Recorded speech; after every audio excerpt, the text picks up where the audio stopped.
Threads are like a really important part of programming if you want to make your games faster and more efficient. So today I'm just going to be showing you everything on creating and using threads. But getting right into it, if you don't know already, your game is going to run on a single thread by default. So that means that everything from loading a scene to generating a map, it's all going to try to happen on one list of tasks or one thread, and this means that longer, more intense processes typically block your main thread. So this will typically introduce game stutters and freezes, and the best way to get around this is to just multi-thread. So threads increase your performance in most cases and will also prevent stutters.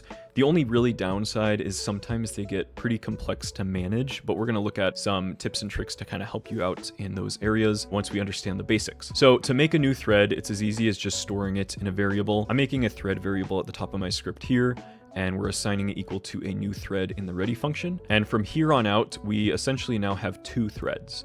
So we have our main thread and our second thread, which is stored in this variable. Now to actually start this thread processing, actually give it a task to do, you can use the thread.start method, which this is obviously available on the thread class right here, the start function. Basically just give it the name of a method, and from here on out, the thread is now going to be executing the function that we've given it. Now I'm going to simplify this a bit. We're just going to take the counter out for this example, but basically what's going to happen is this chunk of code and this function, which this is happening on our thread and not our main process, are going to basically execute at the exact same time. So depending on how quick one thread goes versus the other, these could happen like simultaneously, or they could be super slightly offset. But the point is, these two blocks of code are going to run at the same time. Now, obviously, we can create a lot more than just one thread. So in this example, I've created 10 threads. I'm just storing all the references in an array for later use. But as you can see on line 10, I'm just going to loop through all of these threads, initialize them with the new method,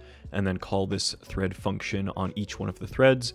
So we're basically going to have this method executing for each thread, and they're all going to process simultaneously. Now, obviously, you can put almost whatever code you want inside of threaded functions. There's an entire document that actually covers how to safely use threads on the docs, but the really important ones are first of all, you've probably noticed I have this exit tree function. Basically, whenever this node is destroyed, we're going to call this exit tree function.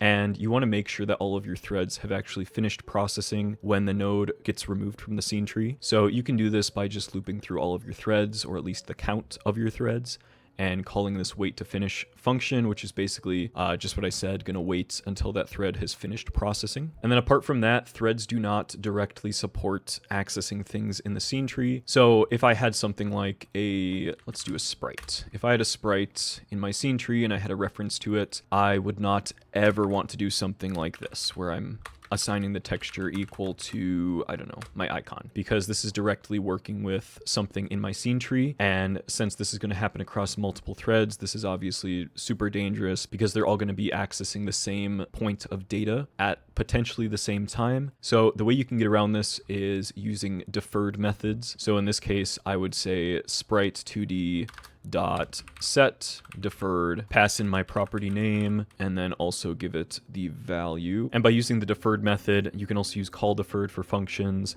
That's just going to verify that all of the data access happens in a safe manner rather than at the same time. So that brings us to the next example, which is how to use a mutex. And actually, what is a mutex? So in this example, I have a pretty common problem that you're going to have when using threads. Basically, I have my list of threads. I'm initializing them all here, and then I'm starting them with this update counter function. Now, I'm actually going to remove the mutex code that I have here just so that we can see what's going to happen without a mutex. But basically, every thread is going to start with this update counter function. What it's going to do is increase this counter variable by 1.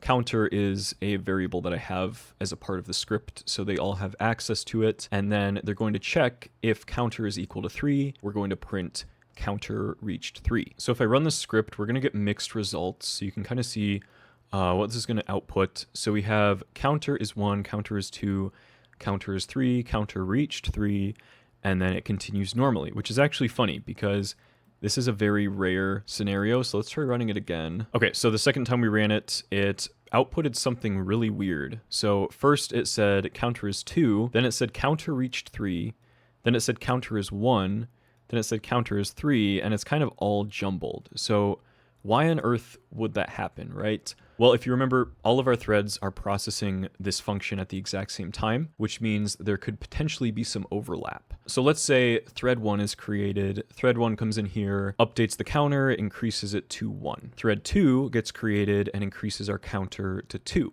That would be as we expected. But what if thread 3 comes in, increases the counter to 3, and it continues to process before thread 3 actually checks if the counter is equal to 3? Let's say thread 4 comes in and increases the counter to 4.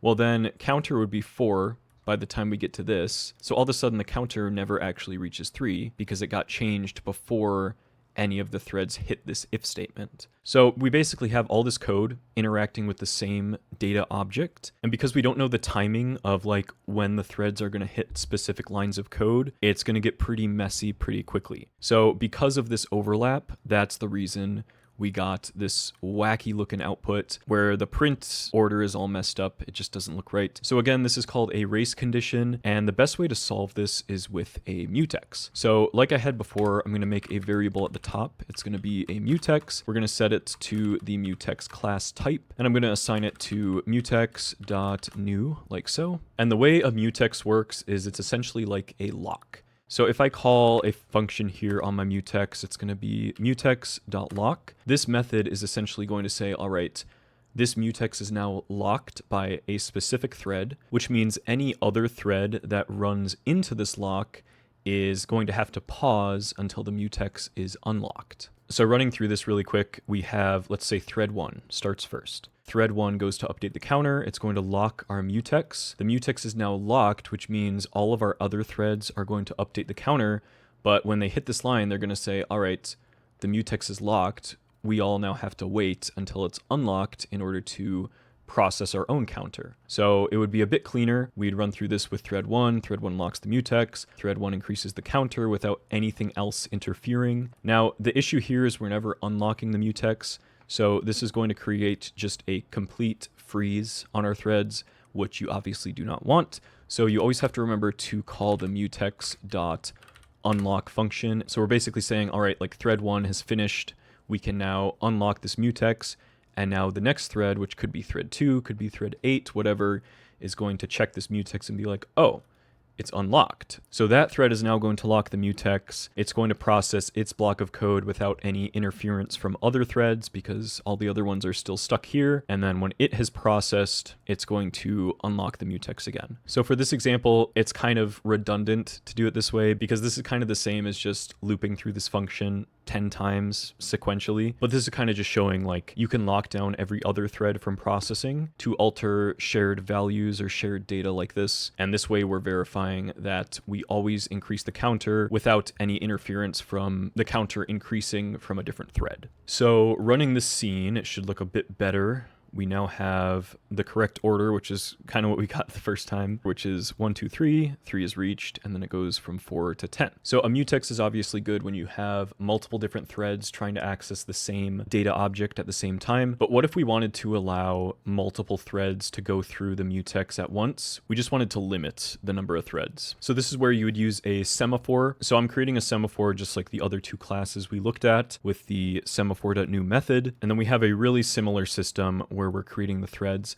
Now, the only difference here is how I'm actually initializing and using these threads. Now, while researching this video, I found a really cool example for semaphores that I liked. I'll link the video with that one in it in the description. But you can think of a semaphore as literally just an object that contains an integer value, and that integer value basically corresponds to the number of threads that are allowed to pass through the semaphore. So for this example, each thread is going to be like a car, and the semaphore is going to be how many parking spaces we have. Obviously, you can only park if there's an open parking space. So if our semaphore can let 5 threads through, that's basically going to say, all right, 5 cars are allowed to park. And then as soon as one of the threads has left a parking spot, it's going to free up the semaphore and increase the amount of spots that we have by 1. And in turn, that's basically just going to allow the next thread to process. So the first thing we need to look at is how do we actually set the number of parking spaces that we have available? Now, you can do this with the post method. In previous versions of Godot, you could only post to increase the semaphore by 1 at a time, but you're now allowed to pass in the number. So I'm posting this at 5, which means my semaphore semaphore is going to allow 5 threads to pass through. So when I create my threads, I'm obviously telling them to process this park if available function, and I'm going to bind the index of the thread to this function just so that I can identify these in the print statement. If you don't know how to use bind, I do have a separate tutorial that you can watch. It should be in the card, like right there if you want to check it out. But basically what this function is going to do is wait until the semaphore has a slot available for this thread. Now I'm using the semaphore.wait function here. This is essentially going to lower the amount of slots available on the semaphore by 1. But if the semaphore is already at 0, then it's going to basically block the thread and pause the processing until that semaphore has freed up. So let's say we have 10 threads here, right? We're defining 10 threads, and the first 5 threads process, they're going to basically say, all right, we're registering ourselves into the semaphore. The first 5 threads go through and the semaphore is now at 0. That means that all the other threads are going to just pause. They're going to wait at this section until further notice, right? Now all this function does, it just prints that the car is parking, it gives it the car ID, and then it's just going to wait a random amount of time, and then it's going to leave the parking spot. And the only thing you have to remember to do with a semaphore